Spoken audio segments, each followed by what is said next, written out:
Hello good morning friends. देखो BSc part second का जो आज अपना टॉपिक है वो है मिनरल एलिमेंट इन प्लांट्स।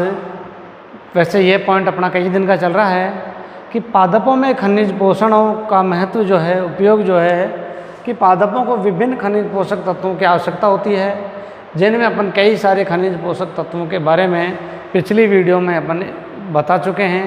और आज का जो अपना नेक्स्ट खनिज पोषक तत्व है वो है कैल्शियम।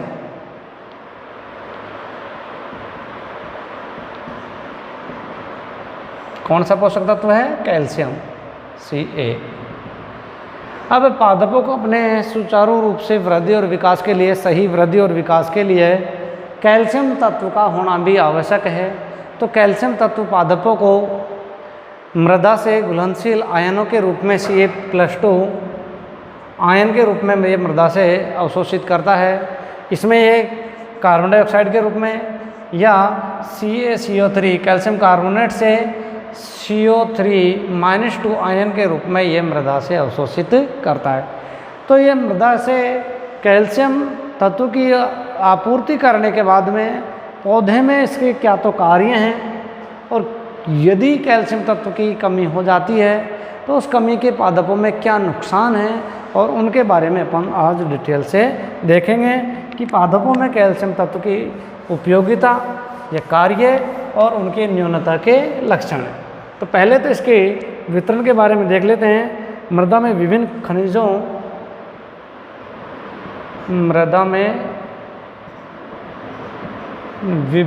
खनिजों के साथ पादपों में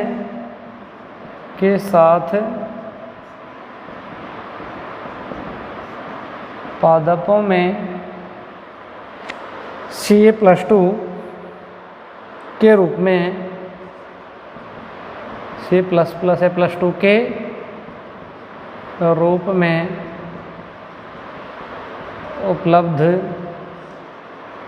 होता है कि पादपों में अन्य खनिजों के साथ कैल्शियम आयन के रूप में उपलब्ध होता है, और चट्टानों में यह एपेटाइट या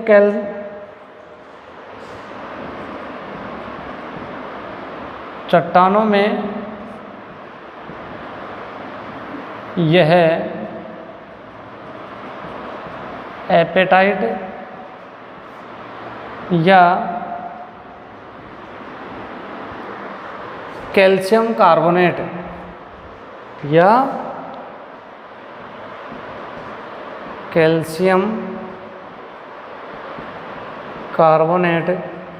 CaCO3 भाई चट्टानों में या ये तो एपेटाइट के रूप में या कैल्शियम कार्बोनेट अयस्कों के रूप में होता है।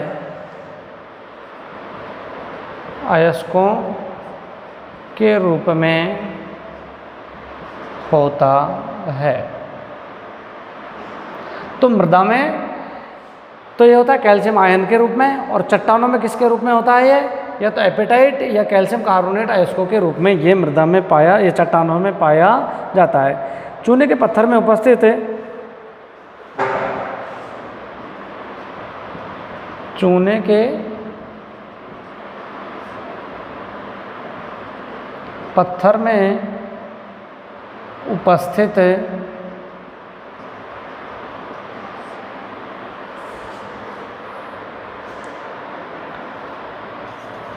CO3-2 आयन की मिट्टी में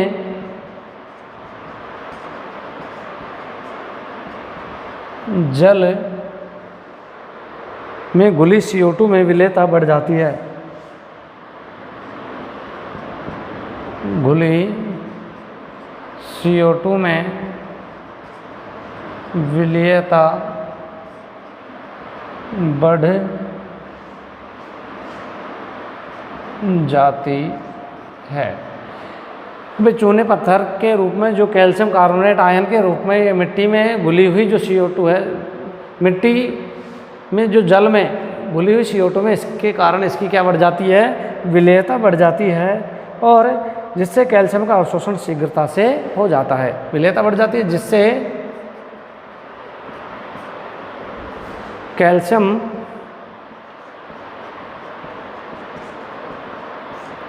अवशोषण की दर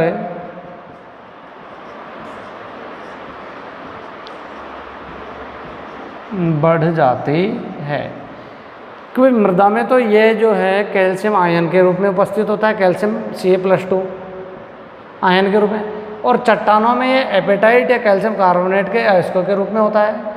चूने पत्थर में उपस्थित जो कैल्शियम कार्बोनेट होता है Ca3-2 आयन, इसके कारण मिट्टी में जो जल में घुली हुई CO2 में इसकी विलेयता क्या हो जाती है, बढ़ जाती है, जिससे कैल्शियम के अवशोषण की जो दर है वो बढ़ जाती है।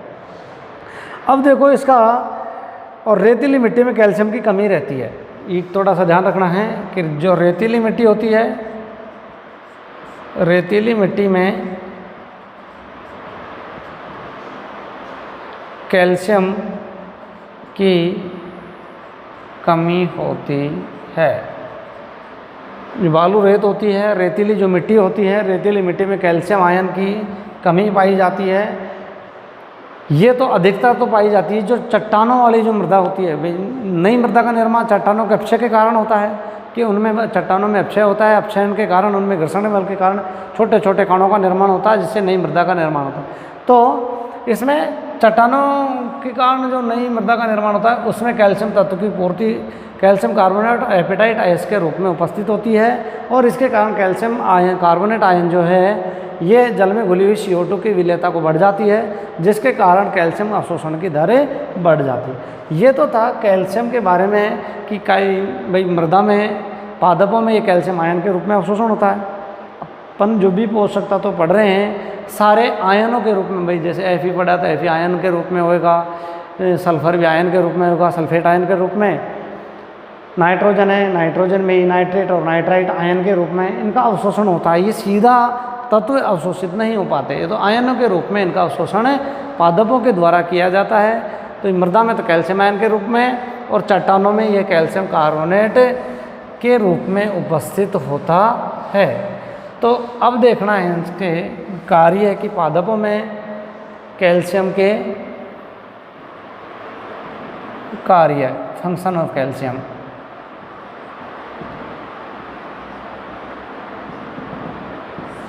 कैल्शियम के कार्य क्या हैं कि पादपों में कैल्शियम तत्व की यदि कमी हो जाए तो क्या प्रभाव पड़ेगा। अब इसमें अपन पहले कार्य देख लेते हैं। कार्य क्या है कि कोशिका भित्ति की मध्य पटलिका में यह कोशिका भित्ति में मध्य पटलिका में Ca पैक्टेट, कैल्शियम पैक्टेट के रूप में पाया जाता है। एक पॉइंट तो इसका यह है कि यह कोशिका भित्ति की जो मध्य पटलिका होती है, मिडिल लैमेला, उस मिडिल लैमेला में कैल्शियम पैक्टेट के रूप में यह कोशिका भित्ति के में पाया जाता है। दूसरा, यह कोशिकाओं में पारगम्यता को नियंत्रित करता है। यह कोशिकाओं में पारगम्यता को नियंत्रित करता है।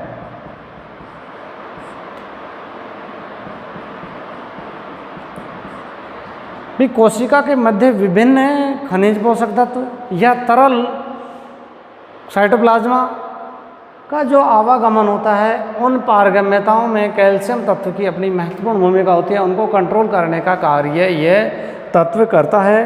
तो दूसरा है, ये विभिन्न कोशिकांगों की झिल्लियों के निर्माण में सहायक होता है। यह विभिन्न कोशिकांगों की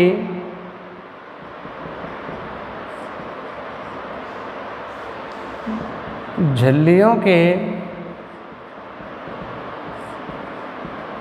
निर्माण में सहायक होता है।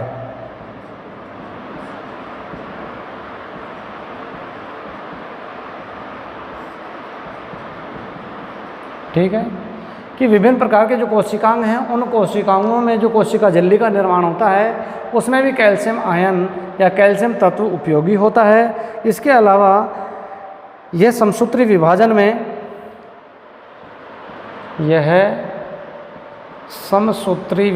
में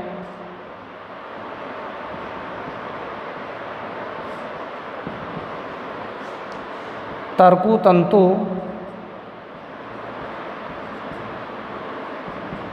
के निर्माण में सहायक होता है। तर्कु तंतुओं के निर्माण में भी यह समसूत्री जो माइटोसिस होता है उसमें सेल डिवीजन के समय ये तर्कु तंतुओं का निर्माण करने में भी कैल्शियम तत्व आवश्यक होता है। नेक्स्ट कार्य है ये कुछ एंजाइम के सक्रियण में भी मदद करता है। यह कुछ एंजाइम के सक्रियण में भी मदद करता है। जैसे कई एंजाइम हैं एटीपीएज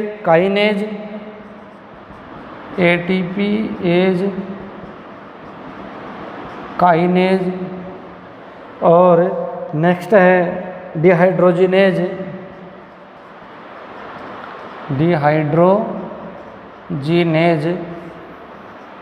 ETC आदि। ये कुछ एंजाइम हैं। इन एंजाइमों को सक्रिय करने में भी कैल्शियम तत्व की आवश्यकता होती है। जैसे एटीपीएज है, काइनेज है, डिहाइड्रोजिनेज है, ये कुछ एंजाइम हैं। इनको सक्रिय करने में कैल्शियम तत्व की आवश्यकता होती है। इसके अलावा ये कुछ हानिकारक पदार्थों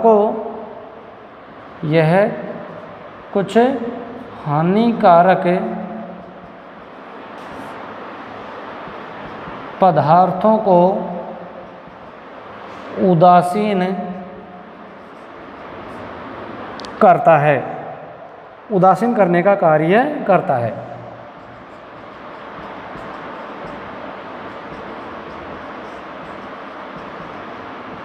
जैसे कार्बनिक अम्ल, भाई ये कई कुछ हानिकारक पदार्थ कोशिका के अंदर बनते हैं। उन हानिकारक पदार्थों को उदासीन करने का कार्य है यह कैल्शियम आयन करता है। विशेषकर कार्बनिक अम्लों के साथ क्रिया कर यह उनको लवण बनाकर उदासीन करता है। जैसे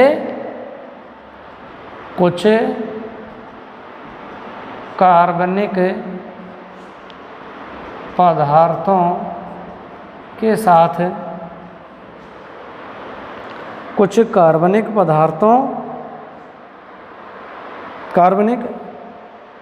पदार्थों के साथ क्रिया कर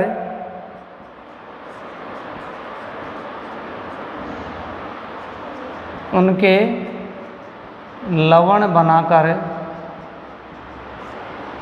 उदासीन करता है। ठीक है। नेक्स्ट पॉइंट है कि यह कार्बोहाइड्रेट और एमिनो अम्लों के स्थानांतरण में मदद करता है। यह कार्बोहाइड्रेट एवं एमिनो अम्लों के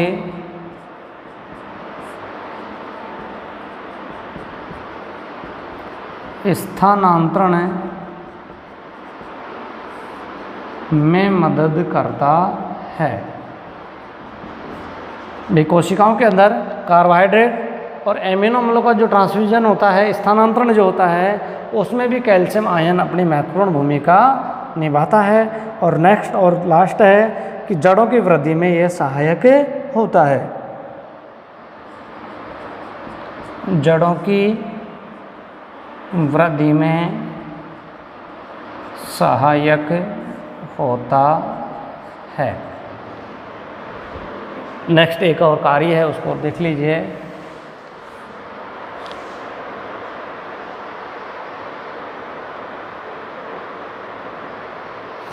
पादपों में कैल्शियम का संचालन अपेक्षाकृत कम होता है, इसलिए कैल्शियम की मात्रा तरुण ऊतकों और अंगों को कम, कैल्शियम की मात्रा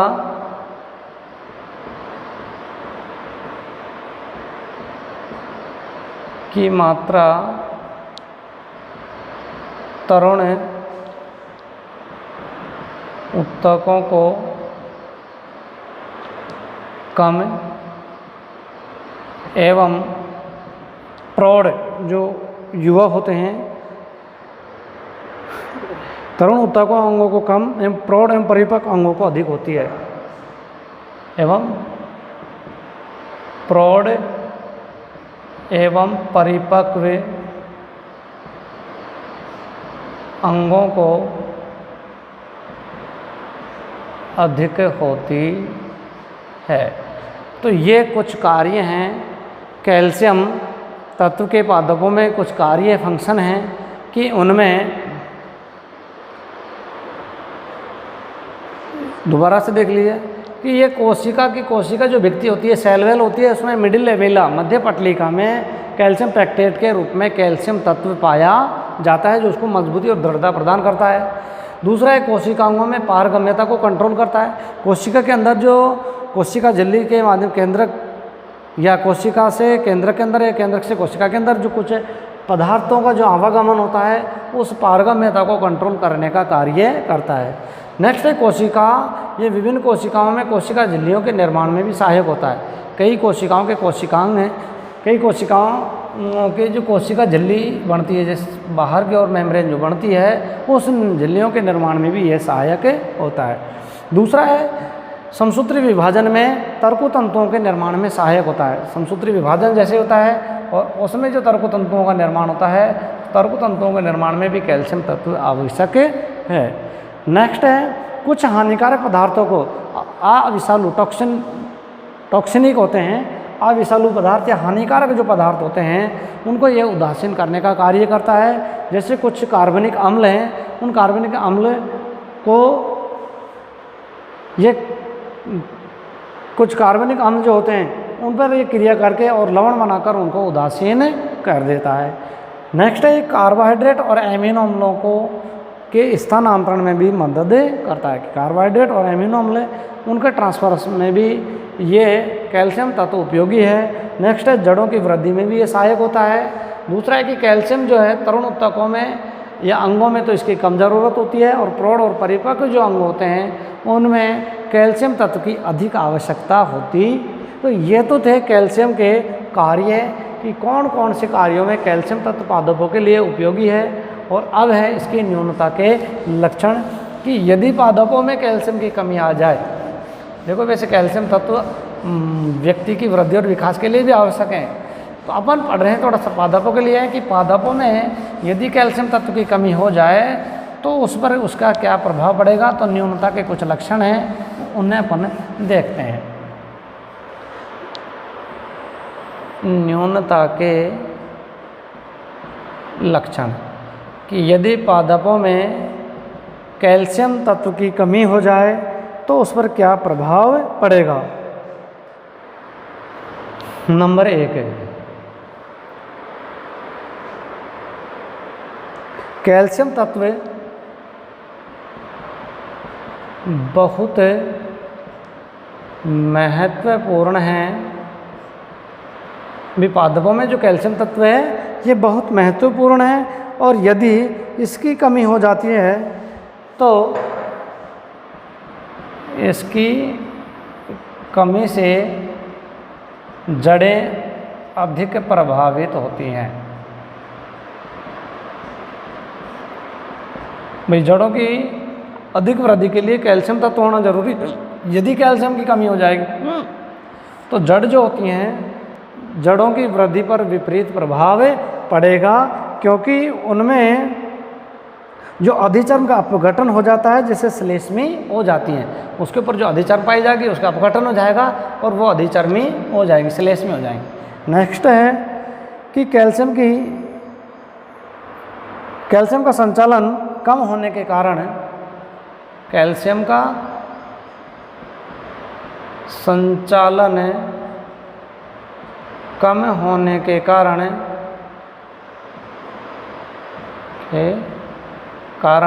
विभजोत की सर्वाधिक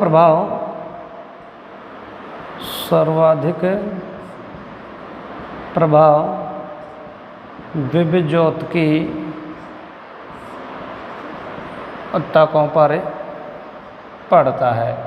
विभज्योतकी ऊतक क्या होते हैं? जो ज़्यादा अधिक विभाजनशील होते हैं, जो विभज्योतकी ऊतक जैसे पादप के शीर्ष भागों में पाए जाते हैं, जो जहाँ ज़्यादा विभाजन की क्षमता पाई जाती है, तो उसमें जो विभज्योतकी ऊतक हैं उन पर कैल्शियम का संचालन कम होने के कारण सर्वाधिक प्रभाव विभज्योतकी ऊतकों पर पड़ता है, जिससे उन पादप भागों की लंबाई में कमी आ जाती है।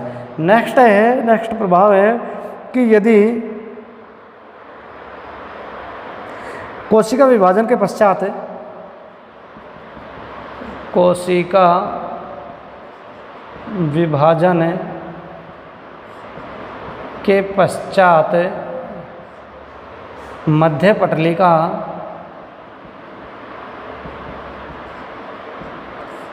न बनने के कारण, तो वजह से जब कोशिका विभाजन होता है तो मध्य पटलिका का निर्माण होता है, और यदि मध्य पटलिका का निर्माण नहीं हुआ तो तरुण कोशिकाएं बहुकेंद्रकी हो जाती हैं। न बनने के कारण तरुण कोशिकाएं, जो छोटी नई कोशिकाएं होती हैं, तरुण कोशिकाएं बहुकेंद्रकी हो जाती हैं।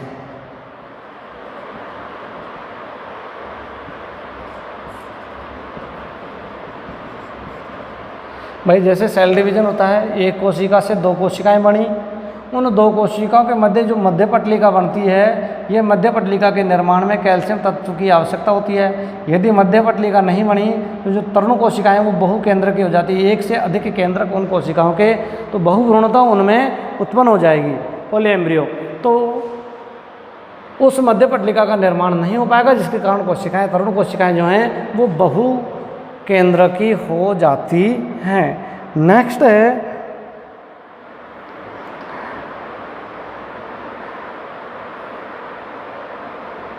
कोशिकाओं का लचीलापन कम हो जाता है।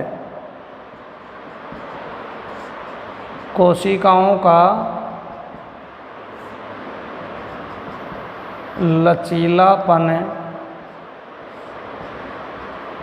कम हो जाता है कि कोशिकाएं लचीली हो जाती हैं, और यदि उनमें कैल्शियम तत्व की कमी आ गई तो उनका लचीलापन जो है, उनमें मुलायमता जो है कम हो जाएगी, दृढ़ता उनमें बढ़ जाएगी। नेक्स्ट और लास्ट भाग है कि इनमें कभी कभी पत्तियों में हरिमहीन पट्टियां भी दिखाई देती हैं। कभी कभी पत्तियों में हरिमहीन पट्टियां भी दिखाई देती हैं। हरिमहीन पट्टियां उनमें दिखाई देना प्रारंभ हो जाती हैं। और एक लास्ट है, टमाटर में पुष्प विलगन रोग हो जाता है। टमाटर में पुष्प विलगन रोग हो जाता है। कौन सा रोग हो जाता है? पुष्प विलगन, पुष्पों का झड़ना। कि टमाटर में पुष्प विलगन रोग हो जाता है यदि पादपों में कैल्शियम की कमी हो जाती है, मृदा में कैल्शियम की कमी हो जाती है, तो उसमें पुष्प जो हैं वो समय से पहले ही झड़ना प्रारंभ हो जाते हैं, फल निर्माण की प्रक्रिया कम हो जाएगी। तो ये कैल्शियम तत्व की कमी के कुछ लक्षण हैं, पादपों में न्यूनता के लक्षण हैं। ये कैल्शियम तत्व की यदि कमी हो जाती है तो जड़ें अधिक प्रभावित होती हैं, क्योंकि जड़ों की अधिचार जो विलगित होने लगती है, जिससे जड़ें नष्ट होने लगती हैं। कैल्शियम का संचालन कम होने के कारण सर्वाधिक प्रभाव विभज्योतकी ऊतकों पर पड़ता है। जो अधिक विभाजनशील ऊतक हैं उन पर इसका प्रभाव अधिक पड़ता है, जिससे पादप भागों की लंबाई में कमी होने लग जाती है। दूसरा है नेक्स्ट कि इसके कारण मध्य पटलिका का निर्माण होता है। अभी अपन ने पढ़ा था कार्य कि कैल्शियम के कारण कैल्शियम जो है मध्य पटलिका निर्माण में अपनी महत्वपूर्ण भूमिका निभाता है। यदि उसकी कमी हो जाएगी तो मध्य पटलिका नहीं बन पाएगी सेल डिवीजन के समय, और यदि कोशिका विभाजन के समय मिडिल लैमेला नहीं बनी, मध्य पटलिका का निर्माण नहीं हुआ, तो तरुण कोशिकाएं जो हैं वो बहुकेंद्रकी हो जाती हैं, एक से अधिक केंद्रक उनमें बनने लग जाएंगे। नेक्स्ट है कोशिकाओं का लचीलापन कम हो जाता है। कोशिकाओं में लचीलापन जो होता है वो कम हो जाएगा। कभी कभी पत्तियों में हरी मेहनता पट्टियाँ भी दिखाई देने लग जाती हैं अलग रंग की। दूसरा, टमाटर में पुष्प विलगन रोग हो जाता है कि पुष्प उसके समय से पहले झड़ना प्रारंभ हो जाते हैं। तो इस प्रकार से ये कैल्शियम तत्व की पादपों में कुछ कार्य और उनकी न्यूनता के कुछ लक्षण अपन ने बताए। अगली नेक्स्ट वीडियो में अगला तत्व बताएंगे। ओके।